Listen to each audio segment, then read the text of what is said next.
네, 오늘 살펴볼 내용은 해양 플랜트와 관련된 내용인데요. 일전에도 이제 한번 다뤘는데 오늘과 내일에 걸쳐서 좀 더 자세하게 살펴보겠습니다.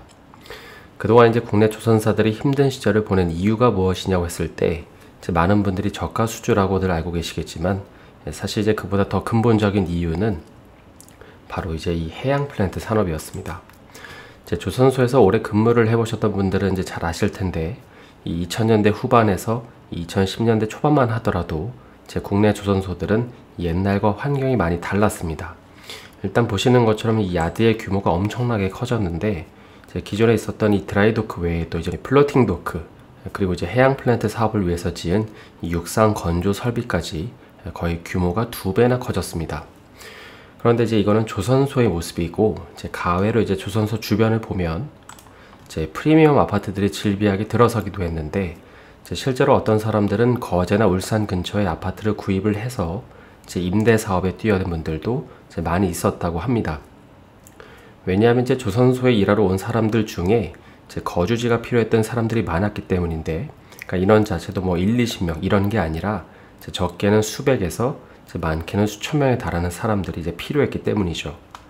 그러니까 이 당시에 조선사를 다닌다는 거는 이 높은 연봉을 받는 것에 더해서 임대 사업도 하는 사람의 경우에는 이 부가 수입도 벌 수 있었던 그런 곳이었던 것이죠. 그래서 2000년대 그리고 2010년대 초반의 조선소 분위기를 이 한 문장으로 요약을 해보라고 하면 바로 이 기사의 제목처럼 강아지도 만원권을 물고 다닐 정도로 초호황 산업이었다는 걸 우리가 알 수 있습니다. 그럼 당시 이 국내 조선업은 어떻게 이런 초호화 사이클을 누릴 수 있었던 걸까요? 바로 단순한 어떤 선박 사업 중심에서 설비와 인력이 막대하게 투입이 되는 이 해양 플랜트 사업 중심으로 옮겨갔기 때문이죠. 특히 이 시기는 그 중국을 중심으로 최근 다시 부각되고 있는 이 브릭스 국가들의 성장 규모가 폭발적으로 성장을 하고 있던 시기였죠. 그리고 금융위기 이후였기 때문에 현재와 다르게 저금리 시대에다가 미국도 이 경기 부양책을 대규모로 펼치면서 전 세계가 초호황을 누리던 시기였고, 그러다 보니까 자연스럽게 에너지의 수요 급증 현상이 나타나게 됩니다. 그런데 이거는 그 수요 측면에서 그렇다는 거지, 반대로 공급 시장은 좀 사정이 달랐는데요. 당시 중동의 오일 국가들은 이 원유의 공급량을 일부러 조절하면서 막대한 이익을 올렸고, 예측이 안 되는 지정학적 리스크 같은 경우에는 일례로 세계 4위, 그러니까 세계 4위 석유 매장량을 가지고 있었던 이란은 지금도 문제가 되고 있는 핵개발 이슈를 일으켰고, 반면에 터키는 그 쿠르드족과의 충돌로 인한 송유관 노이즈 이슈, 마지막으로 남미는 미국과 베네수엘라의 갈등으로 공급의 불안 요소를 가중시켰기 때문입니다. 그래서 이런 이유 때문에 보시는 것처럼 유가는 2008년대 사상 최고가인 140달러를 터치하게 되고, 그 이후에도 한동안 100달러 위에서 플레이를 하게 되는 것이죠.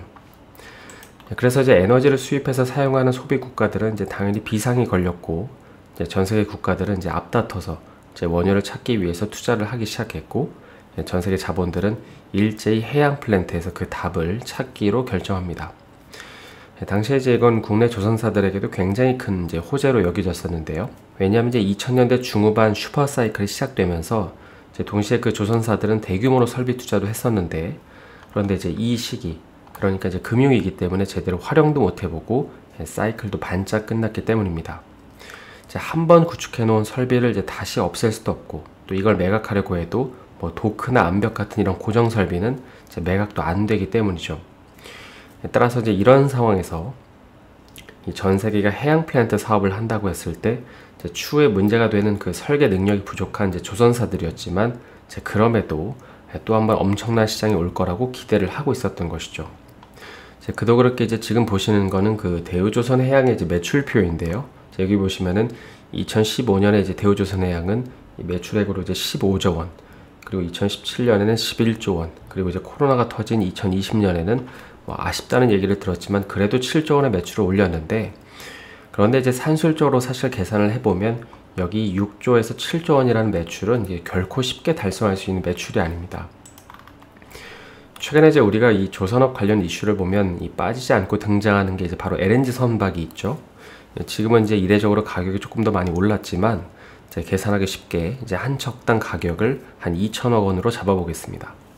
그래서 이제 1년에 한 15척 정도를 짓는다고 가정을 해보면 2천억 곱하기 이제 15니까 총 3조 원의 매출이 발생합니다.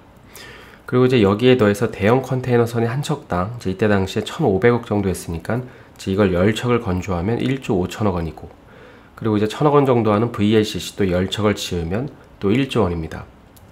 그래서 이제 이런 식으로 돈이 되는 고부가 가치 선박만 1년에 35척을 건조를 하면 이제 1년에 올릴 수 있는 매출은 약 5.5조 원, 그러니까 5조 5천억 원 정도가 되는 것이죠. 그러니까 그래도 이제 6조 원이 안 되는 거죠. 그래서 이제 여기다가 곁가지로 뭐 LPG선이나 뭐 셔틀탱커 같은 이제 중형이지만 선가가 비싼 선박을 한 4척에서 5척만 더 건조를 해야만 이제 겨우 6조 원이 넘는 것입니다. 그런데 이제 해양 플랜트 산업은 다른데요. 물론 이제 스펙에 따라서 뭐 천차만별이긴 하지만 이 드레십 같은 경우 이제 한 기당 여기 이제 5천억 정도 이제 하고 있고요. 그리고 이제 심해 개발용인 이 FPSO 같은 경우에는 프로젝트당 이제 1조 원이 넘고 더 큰 프로젝트는 2조 원에서 3조 원이 넘어가는 경우도 있었습니다. 그러니까 이제 이렇게 1년에 시추장비 몇 기, 그리고 이제 대형 생산 설비 몇 개 프로젝트만 동시에 진행해도 이제 해양 산업 규모만으로도 이 조선 산업 전체 매출 규모를 넘어서게 되는 것이죠. 그리고 이제 이렇게 되면 이제 조선사들의 매출이 10조 원이 넘어가는 것은 그렇게 어렵지 않게 됩니다. 그러니까 당시 이제 국내 대형 조선사들이 왜 그렇게 무리해서라도 이 해양 플랜트 사업에 뛰어들었는지 이해가 되시지 않나요? 그런데 이제 이러한 꿈은 결국 허상으로 바뀌고 마는데, 이제 그 이유는 바로 이제 우리가 잘 아는 것처럼 미국의 셰일가스 혁명 때문입니다. 2010년에 이제 중반에 세계 에너지 시장에서 가장 핫한 이슈 중에 하나라고 하면 바로 이제 단연 셰일가스의 등장인데, 이제 이 사건 발생 이후에 미국은 사우디를 누르고 세계 최대 이제 산유국이 되죠. 그러니까 지금 이제 셰일가스 등장 이전에 이제 전 세계 자본은 기름을 찾으려고 혈안이 되어 있었는데, 그런데 갑자기 미국은 이제 본인들 국가만 100년을 써도 다 사용할 수 없는 이 셰일가스를 확보를 하게 되는 것입니다. 그럼 이제 이로 인해서 누가 가장 타격을 받게 될까요? 일단 이제 산유국들이 가장 타격을 받기 때문에 이제 가장 먼저 움직이기 시작하는데, 대표적인 일환으로 이제 당시 사우디를 필두로 한 이 오펙은 전 세계 이제 오일 공급을 엄청나게 늘리면서 유가를 하락시키게 됩니다. 당시 이제 셰일가스는 뭐 지금도 그렇지만 최소 배럴당 한 60에서 70불 정도 받아야 채산성이 맞는데, 이제 그 이하로 끌어내리면서 미국 셰일 기업들을 이제 파산시키려고 했던 것이죠. 그래서 이제 유가가 급락을 하게 되자 이제 해양 플랜트 사업으로 이제 탈바꿈을 하고 있던 국내 조선사들은 이제 어떻게 됐을까요? 이제 크게 두 가지 이유 때문에 큰 손실을 기록하는데요. 그 나머지 얘기는 내일 계속해서 살펴보겠습니다. 그래서 이제 오늘은 국내 조선사들이 이 해양 플랜트 산업을 외면하기 어려웠던 이유 한 가지에 대해서 살펴봤는데요. 오늘 영상이 도움이 되셨다면 좋아요와 구독 부탁드립니다.